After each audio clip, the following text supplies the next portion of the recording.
मर्द का हथियार पैसा है, मर्द का जो जेवर होता है वो हथियार होता है, और आज का जो हथियार है वो पैसा है, पैसे से बड़ा नहीं है। और ये बात याद रखिएगा कि 55 इस्लामिक मुल्क, 1.6 बिलियन मुसलमान गज़ा के अंदर मरते हुए बच्चों के लिए पानी की एक बोतल नहीं भेज सके। फ़लस्तीन के ऊपर रोना छोड़ दीजिए, कोई ज़रूरत नहीं है रोने की। फ़लस्तीन के ऊपर मातम करने की भी कोई ज़रूरत नहीं है। अगर रोना है तो अपने आप पर रोइए, मातम करना है तो अपने आप के ऊपर कीजिए, क्योंकि भैया आपके रोने से ना किसी के ऊपर कोई फ़र्क पड़ना नहीं है दुनिया में। रोती चले आ रहे हैं ना 75 साल से, तो अगले 75 साल तक और रोते रहिए, कोई फ़र्क नहीं पड़ेगा। ये दुनिया बार बार मुसलमानों को मार रही है। पहले 100-150 साल में मारती थी, अब हर 20-25 साल में मारना शुरू कर दिया। अब तो हर 5 साल में कहीं ना कहीं मुसलमान पिट रहा है, और हम सिवाय रोने के और सिवाय बद्दुआएं देने के और सिवाय दुआएं मांगने के और कुछ नहीं कर पा रहे, और कुछ नहीं करते और कुछ नहीं कर सकते। बोस्निया की वार हुई, हज़ारों लाखों लोग उजड़ गए, मारे गए 1992 के अंदर। फिर 2017 के अंदर बर्मा ने रोहिंग्या के अंदर लोगों को मार दिया, 24,000 लोगों को कत्ल कर दिया। मेरे घर में यहाँ पे जो हैंडी मैंने अमेरिका के अंदर उसके बाप को उसके सामने ज़िबा कर दिया था, वो 10 साल का बच्चा था, और उसको बाद में पनाह भी थी तो अमेरिका ने दी, जिसको हम सुबह शाम गालियाँ देते रहते हैं। हमारे मुल्कों ने किसी ने उस गरीब को पनाह भी नहीं दी। और अब ये मसला चला हुआ है फ़लस्तीन का। और अब सब कुछ याद रखता है, तारीख़ सब कुछ याद रखती है, हम लोगों ने पढ़ना छोड़ दिया।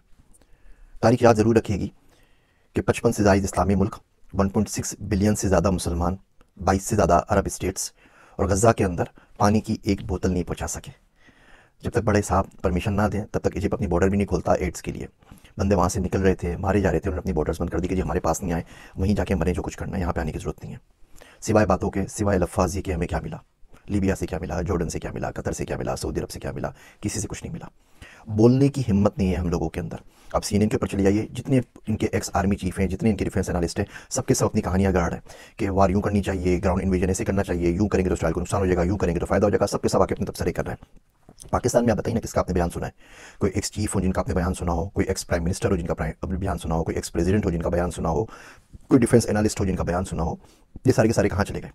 इस्लामिक फोर्स बनाई थी ना पूरी की पूरी, जिसको हम लोग चेयर कर रहे थे, वो किधर गए इस्लामिक फोर्स? उनका कोई बयान सुना है आपने आज तक? सिवाय छोटी सी लफ्ज़ी के 1-2 घिसे पिटे बयान के हम कुछ नहीं कर पाते, और सामने वाले झूठ पे झूठ बांधे चले जा रहे हैं। मैं आपको कुछ स्टेट से, तो हम लोग डेटा साइंटिस्ट हैं, हमारा काम ही डेटा का काम होता है। पाकिस्तान में तो वो भी नहीं कर सके, बाहर आके कम से कम वो काम करने की इजाज़त है। 23 सालों के अंदर, 2001 से अगर शुरू करते हैं तो 23 सालों के अंदर हमास ने इसराइल के ऊपर कोई 27-28 हज़ार रॉकेट फेंके। अच्छा, जो रॉकेट होते हैं ना वो मिलिट्री ग्रेड रॉकेट नहीं होते, वो जो यूरिया से घरों पे बनाए जाते हैं ना, छोटा सा एमिनेशन की किसी सर के ऊपर जा लगे तो बंदा मरे, अदरवाइज वो जख्मी होगा बेचारा, वो वाले रॉकेट। और मोटर शेल्स 5-6 हज़ार वो फेंके। टोटल किसी भी एस्टीमेट से ये 36,000 से ज़्यादा नहीं है, 35,469 है टू बी एग्जैक्ट। आप 36,000 काउंट कर लीजिए इन 23 सालों के अंदर। आयरन डोम आ गया भाई, आयरन डोम तो 2011 के अंदर आया ना, उससे पहले तो आयरन डोम नहीं था, तो बिल्कुल खुले थे, वो आराम से रॉकेट फायर कर सकते थे। इन 23 सालों में इन 36,000 रॉकेट्स ने 69 बंदों को मारा, 69 बंदों की डेथ हुई। अच्छा, उन 69 बंदों में तो इसराइली काउंट करते हैं, आप देख लीजिए ऑनलाइन तमाम लिखा हुआ है। 2 गायें मर गई वो भी लिखा हुआ है, 2 बकरियां मर गई वो भी लिखा हुआ है, 2 बच्चे हलाक हुए वो भी लिखा हुआ है। इसमें भी 4 फ़लस्तीनी थे अपने, वो पता नहीं उस बॉर्डर के उस साइड पे क्या करें, 4 फ़लस्तीनी 69 में शामिल है, वो हलाक हुए तो बचे 65। इसके अंदर जो बंदे 65 मरे उसमें भी 5-6 मुसलमान थे, उनको भी निकाल दीजिए। तो एक्चुअली जो नुकसान हुआ 59-58 बंदों का हुआ, वो लोग वहाँ पर हलाक हो गए। अच्छा, इसका अगर आप एवरेज निकालें तो इसका मतलब ये हुआ 521 रॉकेट जब फायर होते हैं तो एक बंदा मरता है। 69 बंदे मरे, 36,000 रॉकेट फायर हुए, तो 521 रॉकेट फायर होंगे तो एक बंदा मरेगा। अच्छा, ये तो 23 साल की हिस्ट्री चल रही है।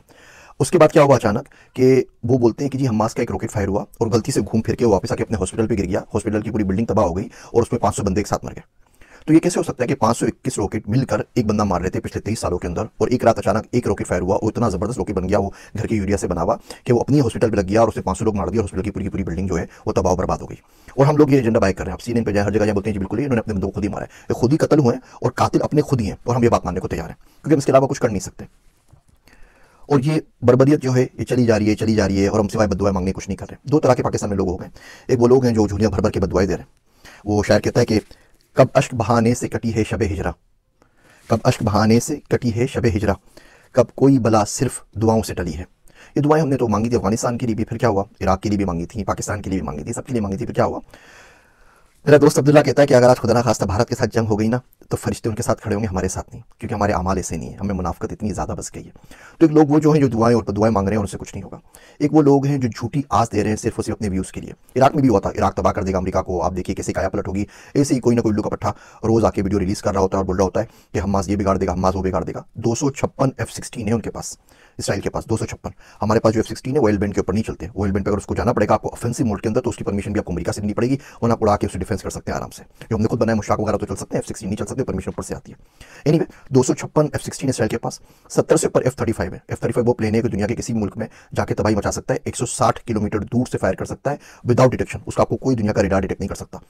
वो आए थे ना जब उसामा को मारने के लिए, तो कौन से रेडार ने आपको डिटेक्ट किया था? तो ये असल सूरत हाल है। वो बिल्कुल नेस्तु नाबूद करके चले जाएगा, दुनिया उसके साथ खड़ी हुई है, और आप सिवाय अपनी लाशें दफनाने के कुछ नहीं कर सकते, और ये बददुआओं से काम नहीं चलता। अब करें तो करें क्या? ठीक है, देखिए पहली बात तो उस मुल्क में रहना क्यों है जो इतने कमज़ोर है? उस मुल्क में करना क्या है कि हम लोग 1.5 बिलियन 1.6 बिलियन मुसलमान मिलकर एक पानी की बोतल गजा में नहीं पहुंचा सके? मरते हुए बच्चों के पास उस मुल्क में रहना क्यों है? कुरान शरीफ में आता है ना, सूरह निसा में आप देखिए, फीमा कुंतुम के तुम किस हाल में रहे हो, क्या करते रहे हो? तो लोग बोलेगा अना मुस्तफ़ीना फिल अर्द, हम तो ज़मीन में बहुत कमज़ोर बना दिए गए थे। तो फरिश्ते मारेंगे, बोलेंगे अल्लाह की ज़मीन वसी नहीं थी, कहीं और निकल जाते। तो अगर आप मुल्कों में कमज़ोर हो गए जहाँ पे आपको बात करने की परमिशन नहीं है, जहाँ बोल नहीं सकते, तो किसी और मुल्क में चले जाइए, बात तो कर सके ना। अब यहाँ राशिदा तालिब है, मिशिगन की जो कांग्रेस वूमेन है, वो एक बंदी ने अन्नी मचाई हुई ना, पूरे मुल्क के ऊपर भारी पड़ गई है, बोल बोल के पूरा मीडिया पागल हो गया, वो कुछ नहीं कर सकते क्योंकि वो अमेरिका में बैठी हुई है।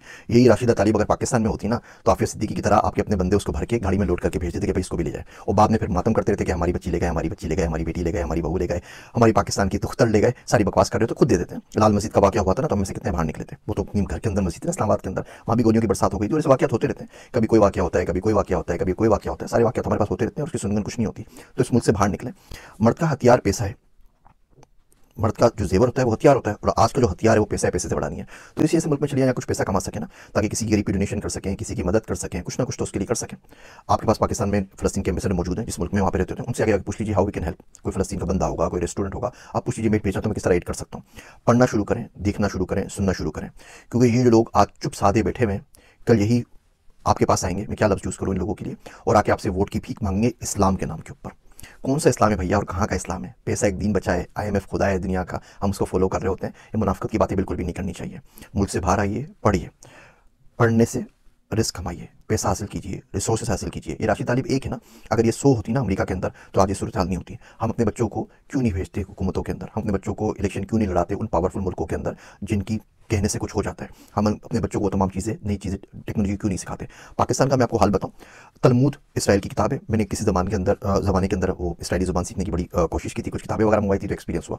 तो पता चला कि तलमूद जो इसराइलियों की जो मजहबी किताबें मुझे पढ़ने का शौक था, पाकिस्तान मंगवाई जाए, वो अरबी के अंदर शायर हुई थी कतर से। वो किताबें मंगवाई, कुछ और किताबें मंगवाई, वो चित्तर पार्क मुफ्ती सईद साहब की लाइब्रेरी है, वहाँ पे मौजूद है, आप लोग जाके पढ़ सकते हैं।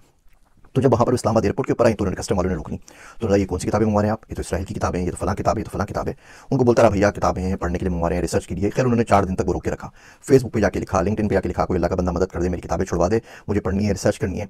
अलगर्ज वहाँ पे गया, 7,69,000 रुपये उनकी फीस भरी, चालान भरी, पता नहीं कौन कौन सी फीस थी, रिश्वत, ये भी नहीं पूछा। वो किताबें छुड़वा के लेकर आया और चित्तर पार्क में मुफ्ती सईद साहब की लाइब्रेरी में रखवा दी कि कोई बंदा अगर पढ़ना चाहे तो पढ़ लीजिए। इसी तरीके से एक दफ़े किताब मंगवाई, उसमें इसराइल का नक्शा था, तो हमारे कस्टम हुकाम ने उसको रोक लिया, बोला नहीं ये किताब तो नहीं, आप किस चक्करों में लगे हुए? मैं कहा यार भैया पढ़ रहा हूँ, मुल्क के बारे में जानना चाहता हूँ, जा तो सकता नहीं पाकिस्तानी पासपोर्ट के ऊपर, कम से कम समझने तो दो, पढ़ने भी दो, वो परमिशन नहीं मिली। इवन इंडिया से कुछ किताबें मंगवाई, वो आज तक नहीं मिल सकी, कस्टम्स ने रोक ली।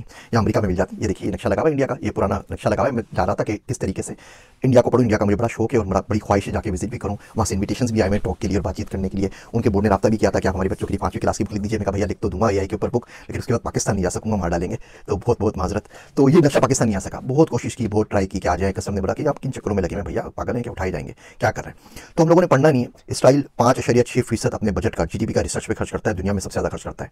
हम पाकिस्तान में 0.01% भी खर्च नहीं करते, कोई कदर हमारी है नहीं वहाँ पर। तो जिस मुल्क में आप रिसर्च नहीं कर सकें, जिस मुल्क में आप बोल नहीं सकें, कुछ कर नहीं सकें, उसमें करना क्या है? इन वीडियोस के बाद फेसबुक भाई साहब ने मेरे बैन कर दिया, पेज डिलीशन के लिए मार्क कर दिया। वो कह रहे 30 दिन में डिलीट कर देंगे, आपने हमारी पॉलिसी को वायलेट किया है। उन्होंने एड अकाउंट भी बंद कर दिया है, तो उसकी वजह से हमारा गुफ्तगू भी सफर कर रहा है, अब बाकी चीज़ें भी जो एड थे वो भी सफर कर रहे हैं। लिंक्डइन ने भी वार्निंग दे दी है, यूट्यूब भी पता नहीं कितने दिन बर्दाश्त करता है, उसके बाद ये भी बंद कर देगा। तो आप इसको शेयर करना चाहें तो मुझे कोई इतराज़ नहीं है, मैं आपको कॉपीराइट स्ट्राइक नहीं दूंगा, लेकिन भैया ये अलमिया है। अब आप बताइए इसमें आपके और मेरे रोने से क्या हो जाएगा? हाँ, रो के दुआ मांगे, उससे इंशाल्लाह ताला अल्लाह हो सकता है कोई सबील करे और आपके दिल में डाल दे कि इंसान का बच्चा कैसे बनना है और दुनिया के अंदर पावर कैसे हासिल करनी है, दुनिया के अंदर रिसोर्सेज कैसे हासिल करनी है। वो पर्सनल फाइनेंस पे आपको मैं किस्तें बनाऊंगा, तो आपको दिखाऊंगा कि आप गुर्बत को तोड़ के मिलियनेयर कम से कम बनने की कोशिश कैसे कर सकते हैं। वादा तो नहीं, लेकिन कोशिश कैसे कर सकते हैं। भैया पढ़ना शुरू करें, लोगों को देखना शुरू करें, कौन क्या बोल रहा है और क्या नहीं बोल रहा, और इसको याद रखिए।